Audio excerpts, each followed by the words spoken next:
Bonjour à tous, j'ai été super hypé hier soir par les premiers spoilers de Dominaria United, j'avais prévu à la base de faire, avec le sondage que j'ai proposé sur la chaîne il y a quelques jours, une vidéo qui reprend les spoilers à la fin de la saison des spoils, mais je n'ai pas pu attendre, et j'ai déjà confectionné mon premier deck qui se base sur une des légendaires qui me plaît le plus pour le moment, le tout nouveau Zur. Zur Eternal Skimmer est une légendaire qui coûte bleu, blanc et noir, ou Esper. Il est toujours 1-4 avec le vol, et il possède une ligne de texte qui donnera Hexproof, Lifelink et Death Touch à toutes nos créatures enchantement, et pour 1 et 1 blanc, il animera un enchantement non-créature en créature enchantement avec une force et une endurance égale à sa valeur de mana, et ce de façon définitive. Il est à mon goût bien moins linéaire que son ancienne version, car il possède plus son effet de tuteur, qui allait souvent, au moins les 2-3 premières fois, chercher les mêmes cartes pour protéger notre commandant. Ici, j'ai voulu monter un deck Zur quasiment sans créature, basé au maximum sur sa deuxième capacité, enfin aussi la première, mais sur l'animation pour avoir du board, et le deck est très très loin d'être un deck budget, j'y ai mis beaucoup de cartes assez chères dans ma collection, désolé pour ça, et il paraît avoir, sur le papier en tout cas, un power level assez important, et ne pas le jouer à des tables de trop bas niveau me paraît important, surtout qu'il y a des éléments de stacks assez pénibles. Ça faisait très longtemps que j'avais pas fait de decklist complète sur la chaîne, alors je vous rappelle que je partage les vidéos decklist en catégories de cartes, en commençant par des catégories plutôt universelles, quel que soit le deck, comme la pioche, le ramp, les removal, puis je m'attaque ensuite aux catégories un peu plus spécifiques au deck. Les terrains, je n'inclus dans les vidéos que les terrains utilitaires. Par rapport au fixing, j'ai fait une vidéo sur une tier list des terrains de fixing que vous pourrez retrouver sur la chaîne. Il faut savoir que maintenant, j'ai créé des listes sur Moxfield de terrains pour chaque bicolorité et tricolorité que je vous mettrai en lien dans une prochaine vidéo où je vous réexpliquerai comment je construis des decks, une espèce de remise à niveau de ma vidéo tuto, pour que vous puissiez facilement faire des mana base à partir de ça. Sans plus attendre, on attaque avec la première catégorie, la pioche. Esper Sentinel et Rhystic Study sont des très bonnes cartes qui vous feront piocher si vos adversaires refusent de payer la taxe. En plus de ça, Rhystic Study est aussi potentiellement une 3-3 un peu plus tard dans la partie avec le Death Touch, le Lifelink et Hexproof. Je vais pas le répéter pour chaque enchantement dans le deck parce qu'il y en a un paquet, et on finira jamais, mais rappelez-vous bien que tous les enchantements que je vais présenter sont potentiellement des créatures quand on en aura besoin. Black Market Connections est évidemment présent, j'en ai parlé dans la dernière vidéo, et prodigue, pioche, rampe et créature pour le début de partie, avant que Zur ne fasse des siennes. Mesa Enchantress nous récompensera pour nos 34 enchantements dans le deck, avec des cartes à chaque fois qu'on en joue un. Landtax ira nous chercher des terrains tant qu'on est derrière, c'est donc vraiment un effet de pioche, même si elle est ciblée. Et ça punira souvent les joueurs verts d'avoir trop ramp. Insight punira le même joueur vert en nous donnant une carte par sort de cette couleur lancée. Toujours dans la pioche, Windfall, Whispering Madness et Dark Deal permettront de nous refaire une main complète, tout en remplissant notre cimetière, ce qui aura un vrai intérêt comme on le verra un peu plus tard, et permettra même d'attaquer la main de nos adversaires, surtout associé avec Narset Parter of Veil, qui est un outil de pioche également, et qui en plus de nous trouver des enchantements, pourra enlever les mains de tout le monde, sauf vous, avec les 3 cartes citées précédemment. Demonic Tutor est un des principaux tuteurs du deck, on en verra quelques autres un peu plus tard. Il va nous chercher n'importe quelle carte de notre jeu, que ce soit notre Wincon ou une race pour sécuriser la partie, toujours flexible et polyvalent, surtout dans des decks de haut power level. Enfin, le petit Spirited Compagnon se remplace en entrant en jeu, et est directement une créature enchantement, permettant très souvent de mettre en place des défenses assez vite, avec le contact mortel que nous donne Zur. Du côté du ramp maintenant, de façon très rapide, on joue un package très classique. J'ai inclus dans le deck les 3 talismans de nos couleurs, ainsi que les 3 cachets de nos couleurs. On accompagne le tout du Sol Ring et de l'Arcane Signet habituel, et on y met enfin la fameuse dîme étouffante, qui est encore meilleure dans ce pack, car elle peut être une 4-4 Death Touch Lifelink par rapport à d'habitude. Au niveau des interactions maintenant, on va surtout parler des plus classiques, et on verra d'autres modes d'interaction spécifiques au deck un peu plus tard. Toxic Deluge nous permet de gérer efficacement le board, quel que soit l'état de la partie, pour très peu de mana, et Zur nous apportant beaucoup de gains de points de vie facilement, la carte sera encore plus efficace.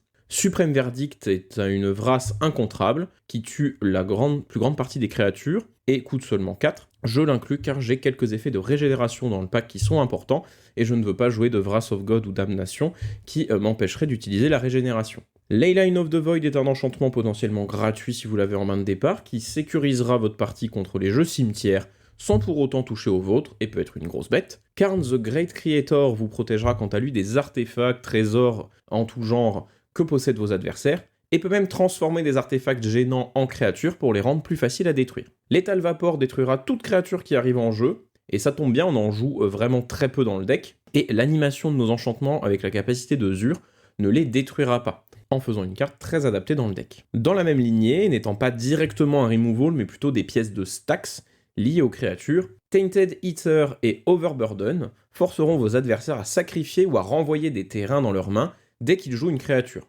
Côté contre-magie, je n'en joue pas beaucoup pour protéger un peu Zur, et parce qu'on a un deck qui joue beaucoup d'enchantements, donc on va souvent engager son mana pendant son tour. J'utilise Mana Drain, qui nous apportera potentiellement un très gros boost de mana pour mieux jouer au prochain tour. Arcane Denial, qui est facilement jouable avec un seul mana bleu et se remplace, mais aussi Muddle the Mixture et Perplex, qui sont 2 sorts avec la transmutation, dont j'ai déjà parlé dans pas mal de vidéos, et qui permettront d'être des tutors pour certaines cartes clés, si jamais on n'a pas besoin d'un contre-sort. En complément pour se protéger, on jouera évidemment Teferi's Protection, indispensable dans tous les jeux blancs ou presque quand on souhaite la jouer et qu'on peut le faire, et je rajouterai à ça les 2 paires de bottes que sont Lightning Greaves et Swiftfoot Boots, qui protégeront notre commandant efficacement pour être sûr de garder Hexproof Lifelink Death Touch sur nos créatures enchantement, primordial pour le deck. On continue à avancer avec maintenant les catégories plus spécifiques du deck. Tout d'abord, je joue des effets de clone sur des enchantements, qui dupliqueront nos meilleurs effets ou ceux de votre adversaire. Copy Artifact peut être à la fois un caillou de rampe supplémentaire, mais aussi un artefact impactant présent chez un adversaire, et il a l'avantage de rester un enchantement une fois transformé.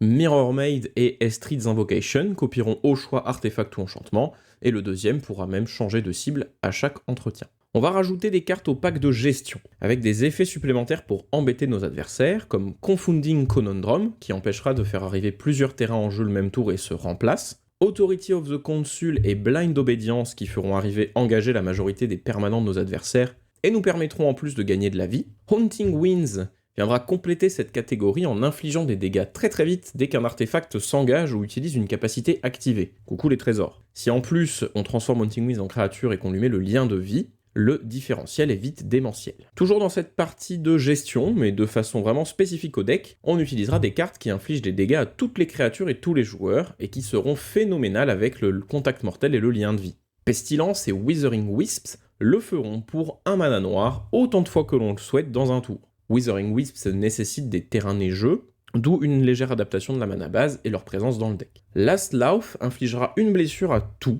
dès qu'un permanent va au cimetière. Cela compte tout type de permanent, pas seulement les créatures.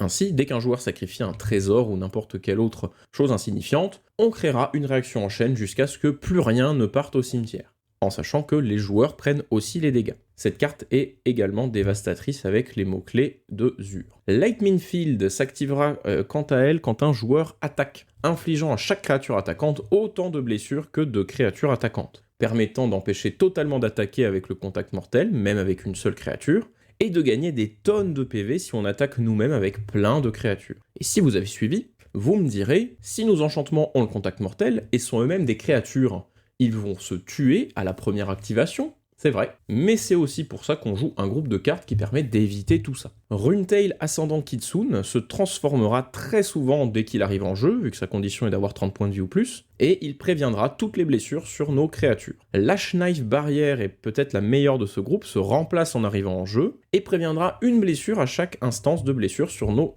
Une seule blessure c'est peu, mais ça suffit avec tous nos effets de type pestilence. Martyr's Cause permettra de sacrifier une créature en échange de la protection d'un permanent en particulier ou de nous-mêmes, étant une carte polyvalente qui nous permettra parfois de nous sauver la vie face à des énormes menaces, ou également à sauver nos permanents infligeant les blessures. Fanatical Devotion fera à peu près la même chose pour les créatures en proposant une régénération. Alseid of Life Bounty se sacrifiera lui-même pour donner la protection contre une couleur à une autre créature jusqu'à la fin du tour, en plus d'être lui-même une créature enchantement pour les débuts de partie.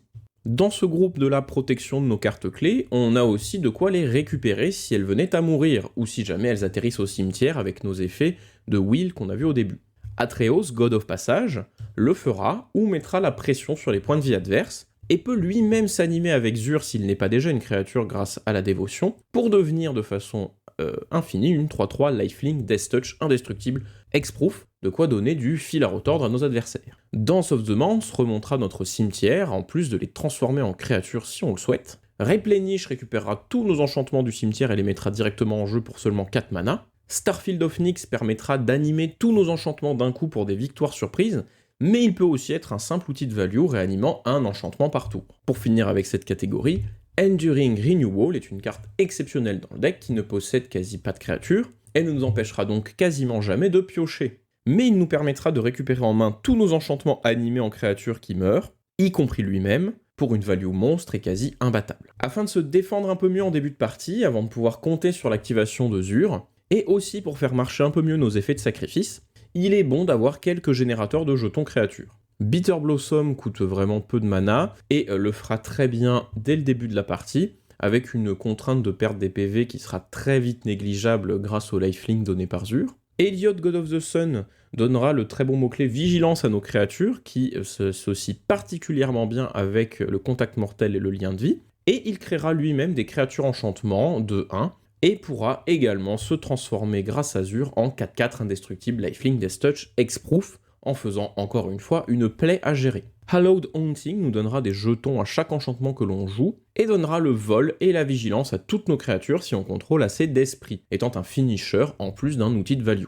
Pour enfin en finir, la dernière catégorie du deck, celle des combos ou conditions de victoire. Opalescence est un très bon doublon de Starfield of Nyx, activant d'un seul coup tous nos enchantements, pour une phase d'attaque qui peut être létale très vite, et surtout sortie de nulle part. Parallax Tide pourra supprimer des terrains temporairement, c'est plus un outil de gestion dans le deck, mais si c'est lui-même une créature, vous pourrez exiler 5 terrains d'un coup avant de laisser résoudre cet exil, sacrifier Parallax Tide pour vous en débarrasser définitivement. Avec des boucles de récursion, vous pourrez ainsi exiler l'ensemble des terrains de vos adversaires au fur et à mesure. Parallax Wave est encore meilleur, fonctionnant tout seul avec notre commandant, vous pourrez, comme pour Parallax Tide, gérer des créatures temporairement, mais vous pourrez surtout animer Parallax Wave, mettre sur la pile 4 exils de créatures adverses, utiliser le dernier compteur de Parallax Wave pour l'exiler lui-même, ce qui mettra en pile son effet de retour en jeu de tout ce qu'il a exilé jusque-là, donc seulement elle-même. Puis vous laisserez résoudre les 4 exils de créatures, qui disparaîtront ainsi à jamais. Et vous pourrez recommencer autant que nécessaire, car Parallax Wave revient en jeu avec ses 5 compteurs. Il vous faudra simplement un moyen de l'animer en boucle, que ce soit Opalescence ou Starfield of Nyx qui l'animeront dès qu'elle revient, ou autant de fois que vous pouvez payer les 2 manas avec votre commandant. Concernant les terrains, j'en joue 37 avec le fixing quasi habituel. 3 landes ont été remplacés par les bilans neigeux qui ont des types de Kaldheim et qui peuvent se fetch. Les terrains de base sont aussi neigeux pour Withering Wisp. Enfin, côté utilitaire, je joue Hall of Elliot Generosity pour un peu plus de récursion.